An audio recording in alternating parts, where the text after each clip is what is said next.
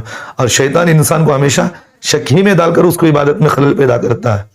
اور اس طرح میں نے بہت سارے لوگوں کو دیکھا ہے, اپنے پڑھنے کے زمانے میں دیکھا, اور کئی مسلموں کو ہم دیکھتے بھی ہیں مسجدوں کے اندر آدھا گھنٹہ پونا گھنٹہ صرف وہ وضو کرنے میں لگا دیتے ہیں.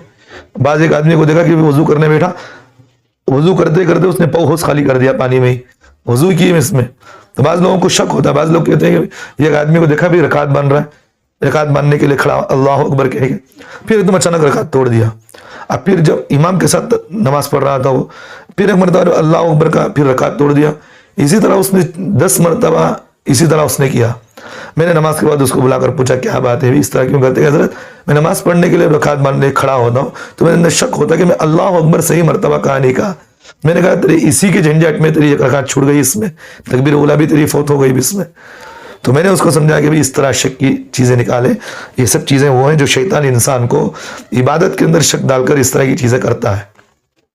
بات سمجھ میں آ رہی؟ تو آدمی شکی نہ ہوتا وہ کبھی اطمینان نہیں رہتا ہمیشہ. تو اس لیے اللہ کے رسول صلی اللہ علیہ وسلم نے فرمایا شک سے بچو, اور شیطان انسان کو ہمیشہ انہی چیزوں میں ڈال کر وہ اس کو عبادت میں خلل پیدا کرتا ہے, اور عبادت سے آدمی بھاگتا ہے.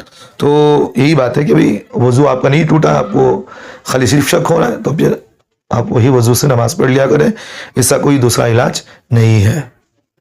آج کی ہماری ایک نشست کا یہ آخری سوال ہے. کسی بھائی نے متحدہ پردیش سے سوال کیے ہیں. سوال یہ ہے کہ مفتی صاحب ایک شخص نے قربانی کرنے کے لیے ایک بھینس رکھی تھی, اس نے قربانی کے دن بچہ دے دیا, تو اس نے بھینس کو تو ذبح کر دیا مگر بچے کو پال لیا, اب وہ کیا کرے؟ سوال کرنے والے محمد امین, متحدہ پردیش. دیکھیے امین بھائی, آپ کا سوال بہت بہترین ہے. اب یہ عمومی طور پر یہ چیزیں یہ سوال پوچھے جاتے بھی ہیں, اور اکثر بیشتر اس میں بڑے پریشان بھی ہوتے ہیں. دیکھیے قربانی کرنے کے لیے ایسا جانور خریدنا چاہیے جس سے آدمی کو فائدہ ہو اور اس میں کوئی پریشانی بھی نہ ہو. اب یہاں ایک مسئلہ یہ کھڑا ہوتا ہے کہ لوگ ایسے جانور کو خرید لیتے ہیں جو گھابن ہوتی ہے, یعنی بچہ دینے کے قریب ہوتی ہے تو خرید لیتے ہیں. جب ان کو یہ چیز معلوم ہوتا ہے کہ بھئی بچہ دینے والی ہے تو پھر آپ نہ خریدیں, کیونکہ آپ خریدیں گے تو پھر اس بچے کو بھی, جو بچہ جن دے گی تو پھر وہ بچے کو بھی قربانی کرنا پڑے گا. اگر وہ بچہ نہ بھی جنے پھر ایسے قربانی کر لے تو پھر وہ مردے کے حکم میں آئے گا, پھر وہ دفن کرنا پڑے گا. تو بات سمجھ میں آ رہی؟ تو پھر یہ چیز اس میں یہ بات آتی ہے کہ بھئی جس سے ہمیں کوئی فائدہ نہیں ہو رہا تو پھر کیوں وہ چیز ہم خریدیں. اس لیے علماء نے مسئلہ لکھا ہے, فقہاء نے بیان کیا ہے کہ اگر کسی آدمی کو یہ بات معلوم ہو گیا کہ اگر یہ جانور گھابن ہے, اس میں بچہ جننے کے قریب ہے, تو پھر اس طرح کے جانور کو خرید کرنا, قربانی دینا مکروہ ہے. تو بہتر تو یہی ہے کہ ایسے جانور کو خریدے جو بچہ دینے والی نہ, گھابن نہ ہو, جو بچہ دینے والی نہ ہو, تو ایسے جانور کو خرید لیا کریں. تو اب رہی بات, جیسا کہ آپ نے مجھے پوچھا, اب جانور بچہ جن دی ہے اور ایام النحر بھی شروع ہو چکے ہیں, یعنی قربانی کے دن شروع ہو چکے ہیں, تو پھر اس جانور کے جو بچہ اس نے دے رکھا ہے تو اس بچے کو بھی قربانی کریں گے. اب قربانی کرنے کے بعد اس بچے کو کے گوشت کو آپ نہیں کھا سکتے, بلکہ وہ سارے کا سارا گوشت واجب التصدق, یعنی ضروری یہی ہے کہ آپ وہ سارے کے سارے گوشت کو صدقہ کر دیں, آپ نہیں کھا سکتے. بات سمجھ میں آ رہی؟ آپ بعض علماء یہ بھی کہتے ہیں کہ بھئی کیوں نہیں کھائیں, بہتر تو یہ کہ بھئی نہ قربانی دے, بجائے قربانی دینے کے اس بچے کو کاٹنے کے کسی غریب کو دے دے, جان بھی بچ جائے گی, اس غریب کا بھی فائدہ ہو جائے گا. تو یہ حالانکہ یہ قول بعض علماء نے کہا ہے, لیکن متفقہ بات یہی ہے کہ یہ قول ضعیف ہے, اس پر فتویٰ نہیں دیا جائے گا. فتویٰ یہی ہے کہ جو جانور آپ نے خریدا ہے وہ سارے کا سارا جانور آپ نے تقرب کے لیے, یعنی قربت کے لیے آپ نے خریدا ہے. اب جب خریدا ہے تو اس کے جز پر قربانی واجب ہو جائے گی. جب آپ قربانی کے لیے دینا چاہ رہے تو پھر سارے جانور کی قربانی دینا ضروری ہے, تو پھر وہ بچہ بھی اس کے اندر شامل ہے, تو بچہ بھی وہ جانور کا جز بن گیا, تو پھر اس بچے کی بھی قربانی کرنا ضروری ہے. تو بہرحال جو بچہ جو جن دی ہے تو اس بچے کی قربانی کریں, تو پھر اس گوشت کو کسی غریب کو کھلا دیں. آپ نہیں کھا سکتے, آپ اس گوشت کو استعمال بھی نہیں کر سکتے. بات سمجھ میں آ رہی ہے؟ کیونکہ واجب تصدق ہے. اگر آپ کھا لیے تو جتنا گوشت آپ اس کا کھائیں اتنے پیسے آپ کو صدقہ کرنا ضروری ہے. بات سمجھ میں آ رہی؟ تو امید ہے کہ آپ کو یہ مسئلہ سمجھ میں آ گیا ہوگا. دعا کریں کہ اللہ تعالی ہم تمام مسلمانوں کو عمل کی توفیق دے. جو کچھ بھی دلائل کی باتیں میں ساری ڈسکرپشن میں لکھ دیتا ہوں, وہاں ڈال دیتا ہوں, آپ وہاں دلائل بھی پڑھ سکتے ہیں. تو امید ہے کہ آپ کو سارا مسئلہ سمجھ میں آ گیا ہے. وَقُولُوا قَوْلِي هَٰذَا وَاسْتَغْفِرُوا اللَّهَ لِي وَلَكُمْ وَآخِرُ دَعْوَانَا أَنِ الْحَمْدُ لِلَّهِ رَبِّ الْعَالَمِينَ.